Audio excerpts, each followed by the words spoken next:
Добрый день, коллеги. Меня зовут Букаренко Татьяна. Я консультант по бухгалтерскому и налоговому учету в компании SoftUnion. Сегодня будем разбирать формирование отчета, который называется SWOT НДФЛ в программе Камин 5.0.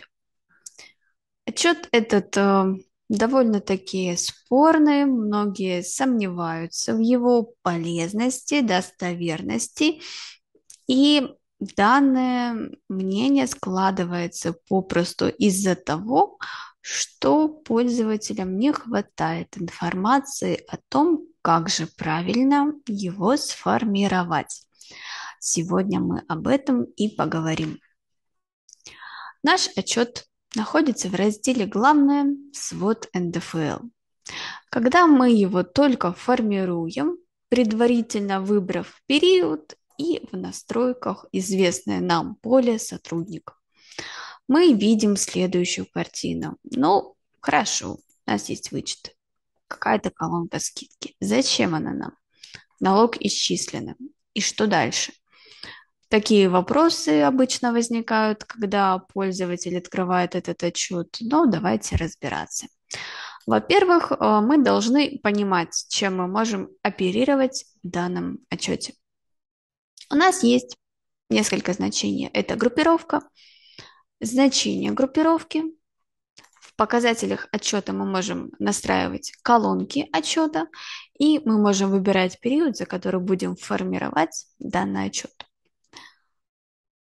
Давайте начнем с группировки.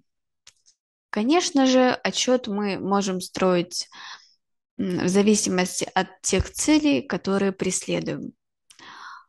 Когда пользователям приходят требования из налоговой, и мы пытаемся посмотреть, какой НДФЛ мы заплатили верно, а какой не заплатили, к примеру, да, то нам удобно использовать следующую группировку.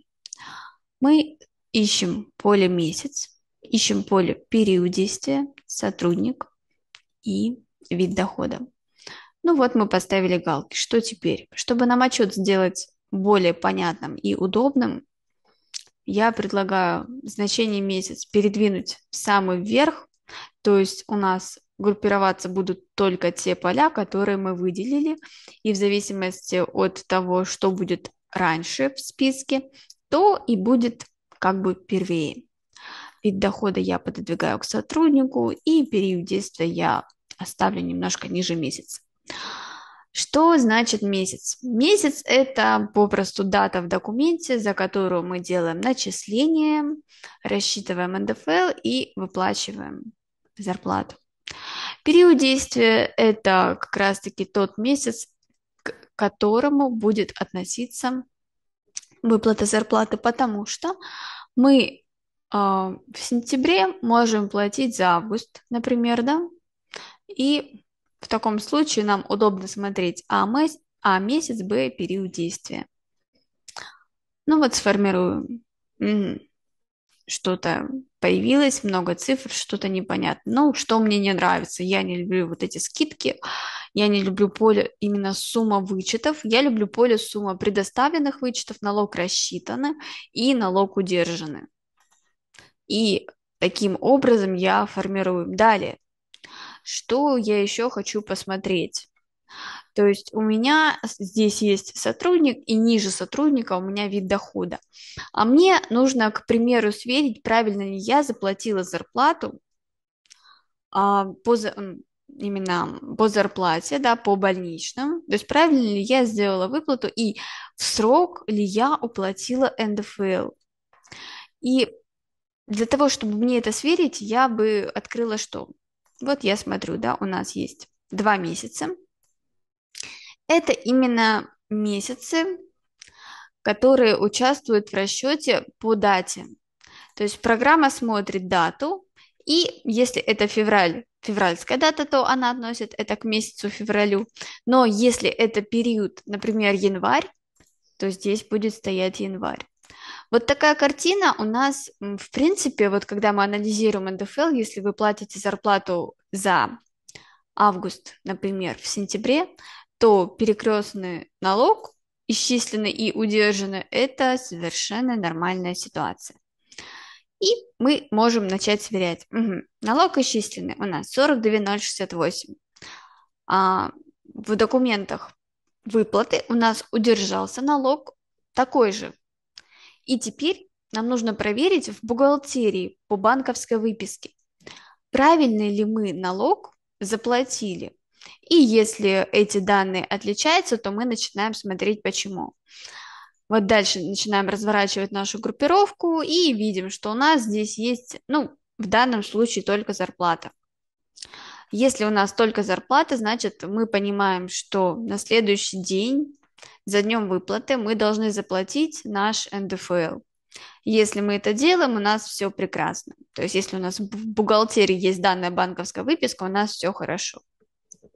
Также у нас может быть что? Могут здесь быть другие коды дохода, да, это 2012, 2013 и так далее.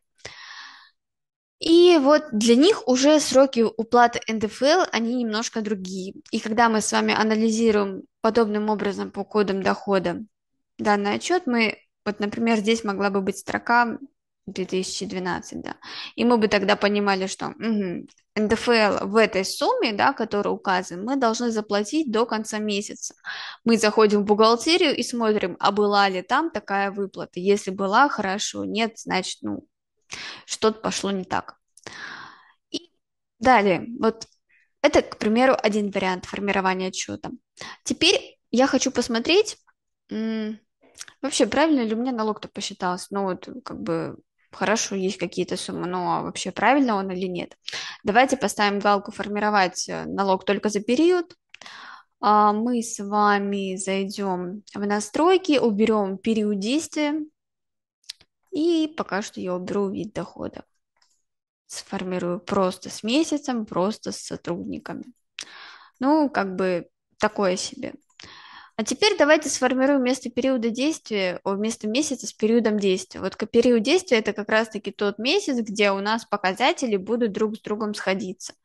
И если мы зайдем в настройки, показатели отчета, давайте поставим отклонения. И здесь программа нам пишет, что для корректного вывода данных отклонение налогов должна быть по сотрудникам. То есть первая группировка должна быть по сотрудникам. А у нас первая группировка это месяц. Ну, давайте вообще период действия мы уберем, либо сделаем его немножко позже. Вернее, не позже, а ниже сотрудника. И вот такая ситуация у нас получается. То есть у нас налог исчисленный равен налогу удержанному. Посчитать вы его можете, сумму дохода минус вычеты, умножаем на 13% и как бы получаем. В идеале суммы должны сходиться, да? Но если у вас, например, зарплата за декабрь платится в январе следующего месяца, то на эту сумму могут быть разницы. И вот таким образом мы с вами можем оперировать группировкой. То есть мы можем формировать как по какому-то подразделению. Если мы поставим галку подразделения, хорошо, у нас ведутся подразделения. Когда мы поставим галку отбора, мы можем выбрать то подразделение, которое нам нужно, и конкретно по нему сформировать отчет. Если, скажем, мы быстро анализируем, правильно ли мы вообще заплатили НДФЛ только с зарплаты, мы ставим галку «Вид дохода», перед этим переносим вверх период действия и месяц можем поставить, да, ставим галку напротив вида дохода, заходим, ищем код 2000, можно Ctrl-F, 2000, нашли, галку поставили, выбрали. Теперь у нас будут подтягиваться данные только по коду 2000 по зарплате. Если нам нужно как-то проработать резидентов, мы ставим эту галку. Если нам нужно выбрать конкретного сотрудника, мы здесь это не делаем, мы делаем это в этом поле. Здесь это сделать проще. Если нам нужен конкретный период действия, ставим галку, выбираем период и так далее. То есть таким образом мы можем оперировать. Сразу хочу сказать про поле сумма вычетов и сумма предоставленных вычетов. Сумма вычетов– это те вычеты, которые полагаются сотруднику, а сумма предоставленных вычетов– это те вычеты, которые фактически предоставились данному сотруднику. То есть эти суммы могут различаться. Ну, налог перечисленный, не перечисленный, обычно я его в этом отчете не заношу, потом, ну, я просто Наверное, редко использую этот функционал. В принципе, он мне пока что как-то особо не нужен был. По перечисленному перечисленные всегда заполняем в налогах, перечисление НДФЛ, и там, в принципе, все всегда корректно. Вот, и таким образом мы проверяем. То есть вот что я хотела вообще показать данным видеороликом, да, вот если мы опять закроем, давайте закроем. Главное, свод НДФЛ.